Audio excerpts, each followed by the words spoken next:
안녕하세요. 저 이승태 변호사입니다. 오늘 제가 설명드릴 거는 또 층간소음과 관련된 건데, 네, 층간소음 때문에 요즘 힘들어 죽겠어요. 방송에서 중앙일보에서인가 한번 인터뷰한 게 다음 포탈에 일면으로 올라간 거예요. 그것 때문에 뭐 여기저기서 층간소음 문제로 뭐 문의도 많이 받았지만 주변에 사람들이 많이 보다 보니까 우리 집사람한테 욕 엄청 먹었어요. 왜냐면 그 제목이 좀 약간 자극적으로 달렸더라고. 소음 전문 변호사도 층간소음 이사 갔다, 그래서 마치 우리 집 이사 간 게 뭐 전국에 그냥 다 소문냈다고. 근데 어쨌든 그렇다고 하더라도 여러분들한테 좀 내용이 좀 도움이 되셨으면 그나마 저는 위안으로 삼겠습니다.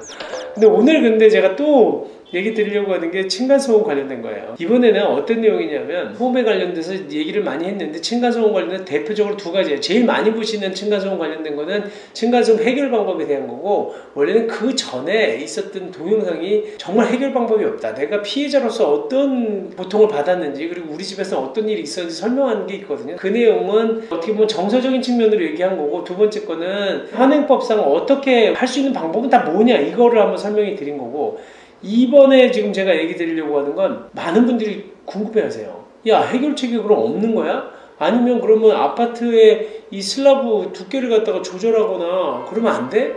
근데 그것도 제가 얼핏 얘기 드리긴 했는데, 아파트의 슬라브 두께 기준도 다 정해져 있어요. 그 부분을 좀 설명드리려고. 유튜브 보시는 분들도 그렇고 일반인들이 유식해지시는 거예요. 그래서 이제 그럼 뭐 아파트의 구조를 좀 어떻게 하면 되는 거 아니야? 무량식 구조라는 것도 있고, 뭐 라멘조도 있고, 뭐 라면, 우리 먹는 라면 아닙니다. 라멘조도 있고, 또 벽식 구조도 있다는데 그건 뭐야? 왜 이런 얘기는 없어? 막 이런 얘기 하세요. 그래서 제가 어렵게 깊게 한번 들어가 보자라고 해서 하는 거니까 한번 설명드릴게요. 이거를 보시려고 그러면 구조를 좀 봐야 돼요. 구조. 여기 세 가지를 하나 설명드려요. 하나는 기둥식 구조라는 게 있어요. 라멘식 구조라는 게. 그 다음에 벽식 구조가 있고 무량판 구조가 있습니다. 벽식 구조라고 하는 건 기둥이 없는 거야. 그러니까 이게 천정이잖아요. 천정을 받치고 있는 게 벽이 받치고 있는 벽. 우리 아파트 들어가서 보시면 내력벽이라는 거 있잖아요. 한마디로 이렇게 그 외벽이 있고 그 다음에 외벽 위에 사각형 위에 집이 이렇게 그 천정이 올라가는데, 그 안에 방과 방으로 베란다 쪽으로 나와 있는 내력벽이 있어요. 그 벽이 천정을 받치고 있는 그걸 벽식 구조라고 그래요. 그리고 또 하나, 기둥식 구조는 뭐냐면, 우리 이런 상업용 건물이 많아.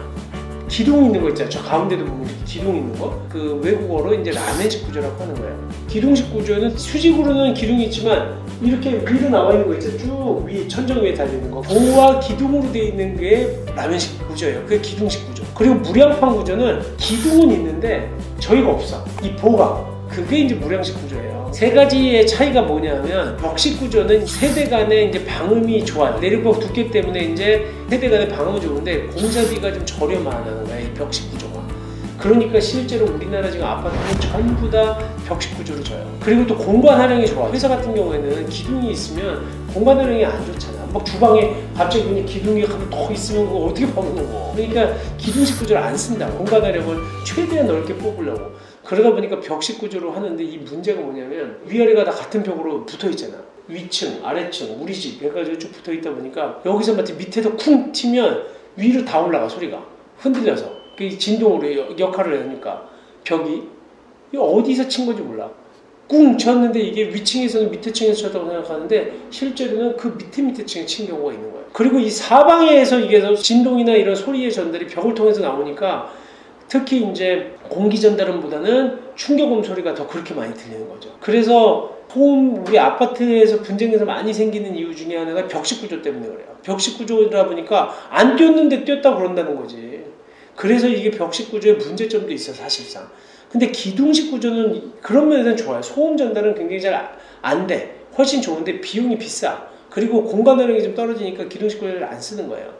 무량판 구조라고 하는 거는, 이거는 보가 없이 지금 바닥하고 기둥만 있는 거기 때문에 또 중간인데, 실질적으로는 우리 아파트 구조에서 많이 안 쓰는 거기 때문에 무량판 구조는 뭐 굳이 얘기할 필요는 없는데, 벽식 구조랑 그 기둥식 구조를 써요. 법이 그래서 어떻게 만들어져 있냐, 현행 우리 주택건설 기준 등에 관한 규정이야. 이게 대통령령으로 되어 있는데, 주택건설 기준 등에 관한 규정에 보면 바닥에 표준 구조가 있거든. 바닥을 어떻게 만들어라는 거야. 바닥은 두께도 정해놓고 다 정해놨어. 여기다가 그냥 콘크리트만 바르라는 게 아니거든. 그래서 라멘 구조 이외에 벽식 구조는 210mm, 21cm까지 이 벽을 만들어야 돼, 두께를. 그 다음에 라멘 구조는 150mm예요. 근데 왜 라멘 구조는 150mm? 그 다음에 벽식 구조는 210mm예요? 왜 두꺼워 벽식 구조가? 벽식 구조가 더 취약하다. 더 두껍게 만들어준 거지. 그래야 소음에서 더 강하니까. 근데 라멘 구조는 소음 전달이 잘 안 되기 때문에 기둥식 구조는 그래서 15cm만 하면 된다는 거죠. 그렇게 해놓은 거예요. 그 다음에 또 하나 이제 이거는 하나는 표준 바닥 구조의 두께가 그렇게 된다는 거고, 또 하나 성능 면에 있어서는 뭐냐? 충격음을 기준으로 해. 경량 충격음하고 중량 충격음. 중량 충격음은 이렇게 쿵쿵 하는 게 이게 중량 충격음이야. 걸을 때 둔탁한 소리가 나는 거. 그 다음에 경량 충격음은 우리가 이렇게 유리잔 숟가락 떨어뜨리거나 그런 쨍그랑 이렇게 떨어지는 소리, 이런 게 이제 경량 충격음인데, 이거는 58dB 이하까지 이걸 차단해야 돼요. 그 다음에 또 중량 충격음의 경우에는 50dB 이하를 차단할 수 있어야 돼, 구조가. 이렇게 된 구조가 우리가 만들어 놓은 법의 아파트의 주택건설 기준에 나와 있는 기준이에요, 기준. 이 기준을 만족을 해야 된다는 거지. 그래서 여기 보면 이게 제외 대상은 물론 있어요. 그 표준 바닥 구조에는 화장실 바닥은 포함 안 된다는 거야. 충격음의 기준도 뭐 발코니, 현관, 세탁실, 대피공간, 창고 등은 포함하지 않겠다는 거예요. 여기도 보면 2005년도 7월 1일 이후에 사업계획 승인 신청, 그러니까 집 짓겠다고 신청한 주택건설 사업의 경우에는 표준 바닥 구조랑 그 충격음 기준을 둘 중에 하나만 선택적으로 만족하면 됐어요. 근데 2014년도 5월 7일 이후에 집 짓겠다고, 그 아파트 짓겠다고 사업계획 승인 신청한 경우에는 그때는 두 가지가 다 만족돼야 돼. 2014년도 5월 이후에 지은 아파트의 경우에는 훨씬 더 소음에 있어서 강하다는 거죠. 주의해야 될 게, 여기에서 모든 빌라라든지 이렇게 다 포함되는 게 아니에요.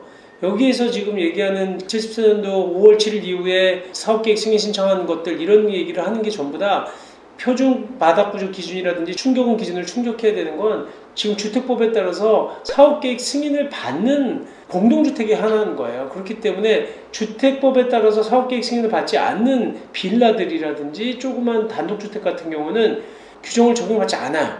그래서 더 시끄러운 거야, 그게.